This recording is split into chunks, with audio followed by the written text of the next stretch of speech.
gabi sa bawat isa. Muli, day 6 na tayo ng pagpapractice ng pagigitara. At ngayon, umpisa na natin. Chords A.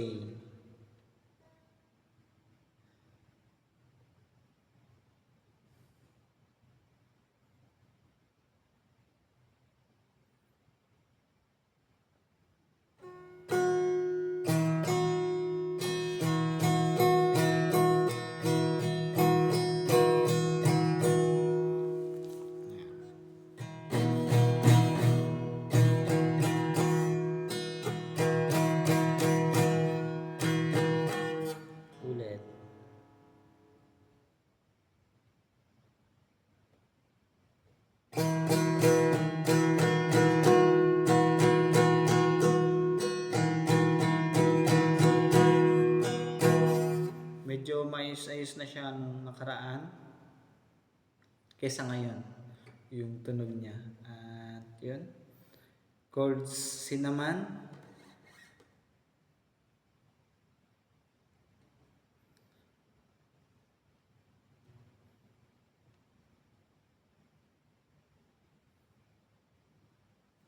Yan.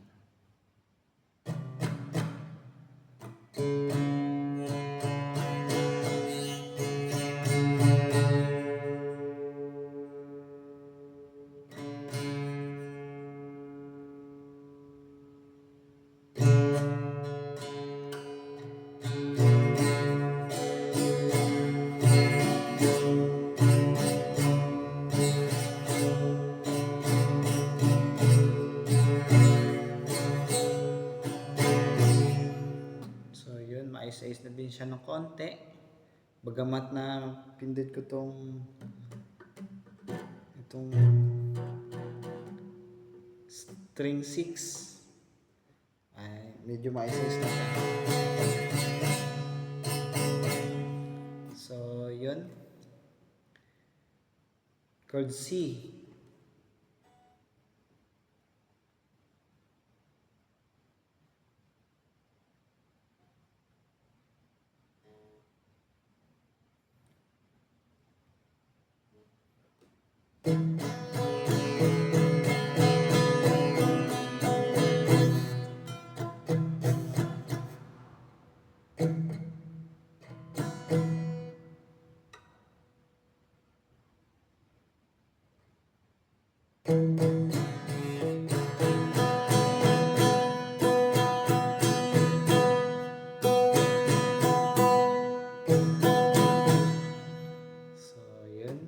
Chords D naman.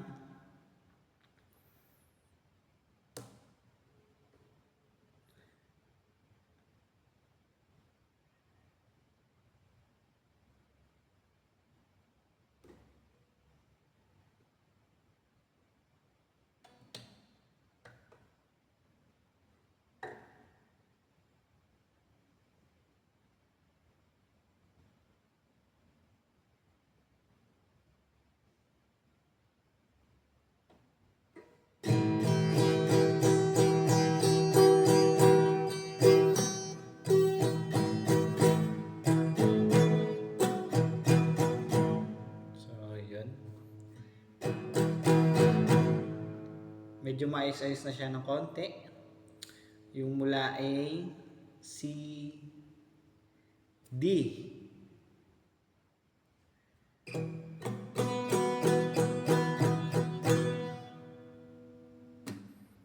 At dito naman sa chords E.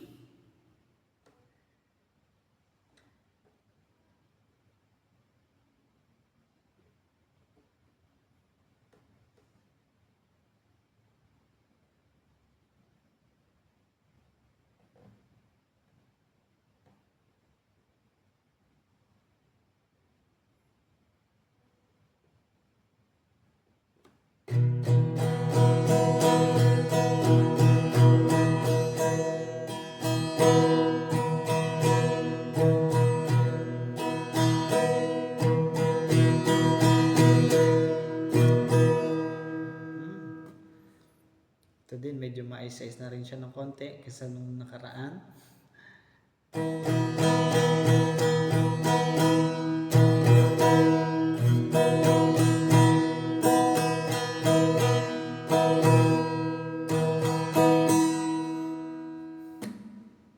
Dito naman tayo sa chords G. Ito yung pinakang kahululihan na medyo nahirapan ako. Kasi medyo nalilito pa rin ako dito sa mga chords na to, kaya medyo hindi ako masyadong makapagsalita dahil medyo nalilito-lito pa rin ako dito. Pero okay lang dahil unti-unti ko naman siyang natatandaan, bagamat nakakalito, pero okay lang kasi meron akong pattern na inilagay dito na pwede ko siyang pagbasihan at ikumpara para maunawaan ko siya. So yun, dito na tayo sa chords G.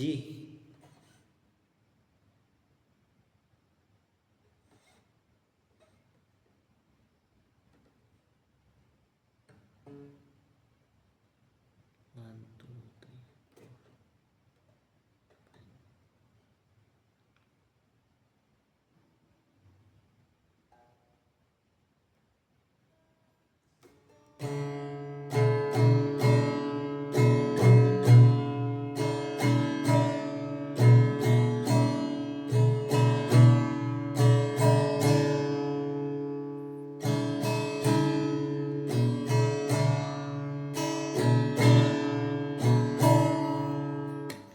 Ayan, medyo mais-ayos na siya. Hindi katulad nung nakaraan. At yun, siguro konti pang practice at ito'y mamemorya ko na. At kapag ito na memorya ko na, itong chords nito, yung paglapat ng daliri, pag ito na perfect ko na, another chords naman ng ating pag-aaralan ko. At yun, doon naman ako sa mga may sharp, kung tawagin nila, A sharp, C sharp, D sharp, E sharp, G sharp, yung basta yung may mga ganun, may mga sharp. At yun, patuloy nyo akong samahan sa aking pagpapractice. At yun, hanggang dito na lang muna. And God bless.